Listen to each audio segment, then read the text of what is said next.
En el día de hoy vamos a estar hablando sobre la influencia del Vaticano II en la producción teológica en América Latina.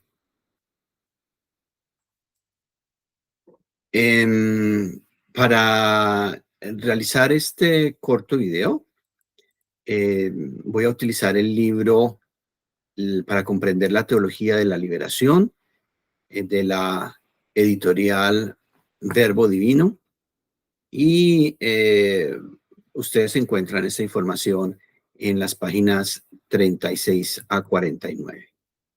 El autor del libro es el teólogo español Juan José Tamayo, y él nos da en el capítulo 3 de esta obra un esbozo de la influencia que el Concilio Vaticano II ha tenido en la Iglesia y en la teología latinoamericana. El Concilio Vaticano II es, sin lugar a dudas, uno de los eventos históricos que ha tenido mayor influencia no solo en el campo religioso, sino también en la esfera social y política. La Iglesia Católica reflexiona sobre sí misma como punto de partida para autorreformarse. Además, entra en diálogo con la cultura moderna, pero también entra en diálogo con otros movimientos religiosos cristianos y no cristianos. Cabe preguntarnos qué influencia ha llegado a tener el Concilio Vaticano II en la producción teológica latinoamericana. A pesar de que este concilio estuvo más enmarcado por la perspectiva europea de la posguerra, después de la Segunda Guerra Mundial, e iba dirigida más al hombre moderno e ilustrado, fue la Iglesia latinoamericana la que desarrolló el concilio con mayor profundidad y coherencia. En América Latina surgieron movimientos populares de liberación que apoyaban a la Iglesia. Al finalizar el concilio, se reúnen los obispos latinoamericanos en la segunda conferencia latinoamericana, segunda conferencia general de los obispos en América Latina. Esta tuvo lugar en Medellín en 1968, la segunda conferencia general del episcopado latinoamericano. La Iglesia acepta el desafío de apuntar a los más necesitados, los pobres, reconociendo en ellos la imagen de Jesús y el llamado a vivir la pobreza como testimonio de la pobreza de Cristo. En la reunión de Medellín se afirma explícitamente la opción preferencial por los pobres y el diseño de la Iglesia de los pobres. Medellín habla de la pobreza no solo como carencia material, sino también como pobreza espiritual, es decir, en el sentido bíblico, como los pobres de Yahvé. Y 10 años más tarde se reúne la tercera conferencia general del episcopado latinoamericano en Puebla, en México.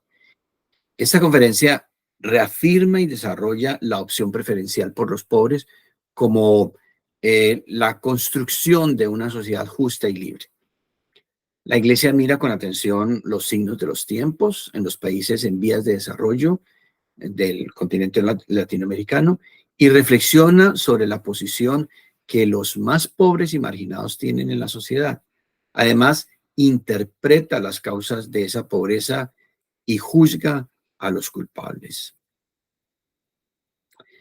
En este punto, la teología latinoamericana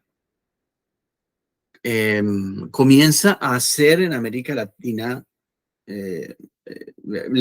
o mejor, la teología latinoamericana en América Latina hace aportaciones específicas, penetra y analiza las estructuras sociales y el momento histórico que América Latina está viviendo. Además, esta teología critica la modernidad como culpable del desequilibrio social y coloca al hombre en el centro de la antropología bíblica, buscando así elevar la dignidad de la persona humana.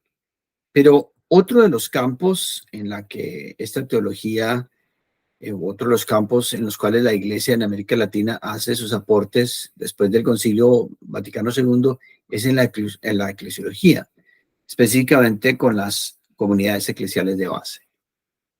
Estas comunidades están formadas por los más pobres y desprotegidos que carecen de poder religioso, económico, político y social. Además, estas comunidades, las comunidades eclesiales de base, han posibilitado el origen de la teología de la liberación y por ende el origen de la teología latinoamericana. Y han sido uno de los espacios en los que se ha promovido mucho más. Una claridad que arroja este proceso teológico en América Latina es que se empieza a ver al pueblo creyente y a los obispos por igual, en el mismo nivel, como parte integrante de la Iglesia de Cristo. Sin la realidad de los pobres en América Latina, no hubiera sido posible la reflexión teológica de Medellín, y sin Medellín no habría sido posible el desarrollo teológico que se dio en el continente americano. Muchas gracias por su atención y gracias por haber estado presente en esta charla.